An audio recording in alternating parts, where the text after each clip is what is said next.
নমস্কার, আমি consultant dermatologist doctor Debatri Dutta.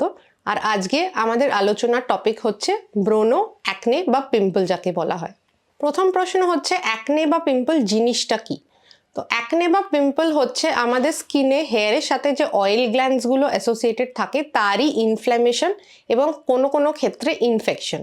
ওই অয়েল গ্ল্যান্ডগুলো মোস্টলি আমাদের ফেস, স্ক্যাল্প, ব্যাক, চেস্ট এবং আর্মসে লোকেটেড থাকে। বডির লোয়ার পার্টসে অয়েল গ্ল্যান্ডস অনেক কম থাকে, তো সেই জন্য এই পার্টগুলোতেই অ্যাকনে হয় এবং ইনফ্ল্যামেশনের সঙ্গে সঙ্গে ব্যাকটেরিয়াল ইনফেকশনও কিছু সময় একটা রোল প্লে করতে পারে।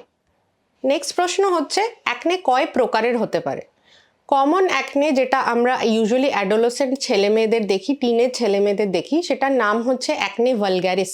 ভালগ্যারিস কথাটার মানে হচ্ছে কমন। এই ধরনের অ্যাকনের সবসময় আলাদা করে ট্রিটমেন্ট লাগে না এবং এটি বয়সের সাথে সাথে ইউজুয়ালি নিজে নিজে ঠিকও হয়ে যায়। তাছাড়া আদার কজেসেও অ্যাকনে হতে পারে। একটা খুব কমন কজ হচ্ছে মেয়েদের ক্ষেত্রে পলিসিস্টিক ওভারি, হাইপার অ্যান্ড্রোজেনিজম বা অন্যান্য হরমোন রিলেটেড সমস্যা।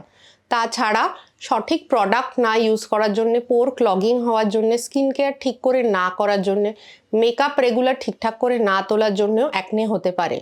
কিছু কিছু অ্যাকনে সাইকোলজিক্যাল কারণেও হতে পারে, যাকে বলা হয় অ্যাকনে এক্সকোরি, যাতে খুঁটে খুঁটে নতুন নতুন অ্যাকনে ডেভেলপ করা একজনের হ্যাবিটে দাঁড়িয়ে যায়।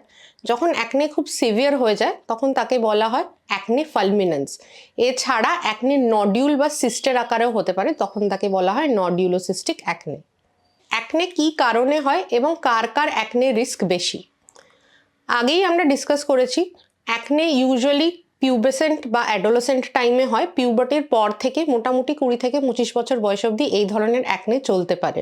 তো এটার রিজন হচ্ছে normal hormonal ups and downs in the body.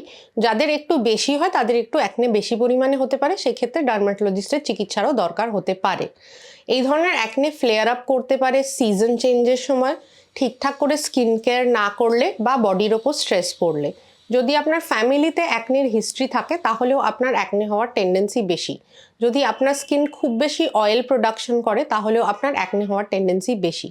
এটা ছাড়া আমরা আগেই জেনেছি যাদের হরমোনাল প্রবলেমস থাকে, যেমন থাইরয়েড, ডায়াবেটিস, পলিসিস্টিক ওভারি, তাদের ক্ষেত্রেও অ্যাকনে হওয়ার যথেষ্ট চান্স আছে। ডার্মাটোলজিস্টের কাছে গেলে অ্যাকনে কিভাবে চিকিৎসা করা হয়? ইউজুয়ালি অ্যাডোলেসেন্ট অ্যাকনে বা অ্যাকনে ভালগ্যারিস নিয়ে ডার্মাটোলজিস্টের কাছে গেলে যদি মাইল্ড স্টেজের হয় তাহলে খুব বেশি কিছু ওষুধ না দিলেও চলে। জাস্ট বেসিক স্কিন কেয়ার ভালো করে করা, স্কিনের খেয়াল রাখা, এক্সেস মেকআপ, ওয়েদার চেঞ্জের সময় একটু সাবধানে থাকা, এই ধরনের জিনিসপত্র ফলো করলেই হয়। তার সঙ্গে টপিক্যাল অ্যান্টিবায়োটিক বা মাইল্ড ক্রিমস লাগানো যেতে পারে অ্যাকনের টেন্ডেন্সিটা কমানোর জন্য। যদি একটু সিভিয়ার কেসেস হয় তাহলে তখন আমরা অ্যান্টিবায়োটিক খেতে দিই, কারণ তাতে একটা ব্যাকটেরিয়াল ইনফেকশনের রোল থাকে, সেজন্য অ্যান্টিবায়োটিক খেলে সিভিয়ার ইনফ্ল্যামেটরি অ্যাকনে কমতে পারে। এছাড়া যে অ্যাকনে খুব বেশি রেজিস্ট্যান্ট বা স্কারিং হয় তার জন্য আমরা রেটিনয়েডস বলে একটা ওষুধ দিয়ে থাকি, যেটা ডাইরেক্টলি অয়েল গ্ল্যান্ডের ওপর কাজ করে অয়েল গ্ল্যান্ডের সিক্রিশন কমায়, ফলে যে কোনো কারণেই অ্যাকনে হোক সেটা কমে যায়। তাছাড়া আমরা কমনলি অ্যাডাল্ট ফিমেলসদের যে পলিসিস্টিক ওভারি রিলেটেড অ্যাকনে পাই সেটা ট্রিট করার জন্য আমাদেরকে হরমোনাল ট্রিটমেন্ট করার প্রয়োজন হতে পারে এবং তার জন্য আমরা এন্ডোক্রিনোলজিস্ট বা মেডিসিন স্পেশালিস্টের সাহায্য নিতে পারি। এছাড়া অ্যাকনেতে ওষুধ ছাড়া নানা রকম প্রসিডিওরস হয়, যেমন ধরুন কেমিক্যাল পিলিং বা আইপিএল, যেগুলোর সাহায্যে আমরা অ্যাকনের ভিতরে ঢুকে ইনফ্ল্যামেশনটা কম করে দিতে পারি। এগুলো ওষুধের সাথে ব্যবহার করা হয়। তাছাড়া অ্যাকনে কমে যাওয়ার পর স্কার এবং মার্কসের জন্য লেজার বা মাইক্রোনিডলিং টাইপের ট্রিটমেন্টও ইউজ করা যেতে পারে। আরেকটা ইম্পর্টেন্ট পয়েন্ট হচ্ছে, অ্যাকনে যদি হরমোনাল হয় তাহলে তার সাথে ডায়েট রেস্ট্রিকশনসের প্রয়োজন হতে পারে, যেমন সুগার কম করা বা ডেয়ারি প্রোডাক্টস কম করা। তবে এগুলো ব্লাড টেস্ট এবং ডক্টর চেক আপের পরেই করবেন। যে কোনো স্কিন ডিজিজ প্রিভেন্ট করার প্রথম স্টেপ হচ্ছে এমনিতে হেলথ ঠিক রাখা। So healthy lifestyle, good diet, avoiding weight fluctuation, stress, এই ধরনের ম্যানেজমেন্ট হচ্ছে প্রধান। এগুলো আপনার হাতে আছে এবং আপনি সহজে করতে পারবেন। তাছাড়া স্পেসিফিক্যালি অ্যাকনে প্রিভেন্ট করার জন্য যাদের অ্যাকনে প্রোন স্কিন আছে তাদের স্কিন কেয়ার রেজিমেন্টটা ভালোভাবে মেনটেন করা দরকার। ডেইলি ক্লেনজার, সানস্ক্রিন এবং ময়শ্চারাইজার ইউজ করা দরকার।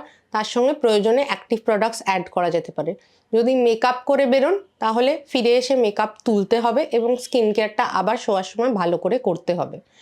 ডায়েট কন্ট্রোলের মধ্যে যাদের হরমোনাল অ্যাকনে বা ওবেসিটি রিলেটেড অ্যাকনে আছে তাদের ক্ষেত্রে সুগার কন্ট্রোল বা ডেয়ারি কন্ট্রোলের প্রয়োজন পড়তে পারে, এগুলো করবেন। নিজে নিজে বাইরে থেকে ওষুধ লাগিয়ে অ্যাকনেকে আরও বাড়িয়ে দেবেন না, কারণ অ্যাকনে যে ধরনের সেই অনুযায়ী ওষুধ দিতে হয়, কাজে নিজে নিজে সেলফ মেডিকেট করবেন না। ছোট ছোট অ্যাকনে, ব্ল্যাক হেডস বা হোয়াইট হেডস টাইপের অ্যাকনে দেখলে অনেকের খুঁটে দেওয়ার প্রবণতা থাকে, সেটাও অ্যাভয়েড করতে হবে, কারণ খুঁটে দিলে অনেক সময় আইদার সেগুলো আরও সিভিয়ার ইনফ্ল্যামেটরি অ্যাকনেতে পরিণত হতে পারে, না হলে সেগুলোর জন্য স্কিনে পার্মানেন্ট স্কারিং হতে পারে। সবচেয়ে বড় কথা, অ্যাকনে একটি ডার্মাটোলজিক্যাল সমস্যা, অতএব অ্যাকনে যদি হয় এবং সেটা যদি আপনার নর্মাল স্কিন কেয়ারে ঠিক না হয়, তাহলে অবশ্যই ডার্মাটোলজিস্টের পরামর্শ নিন।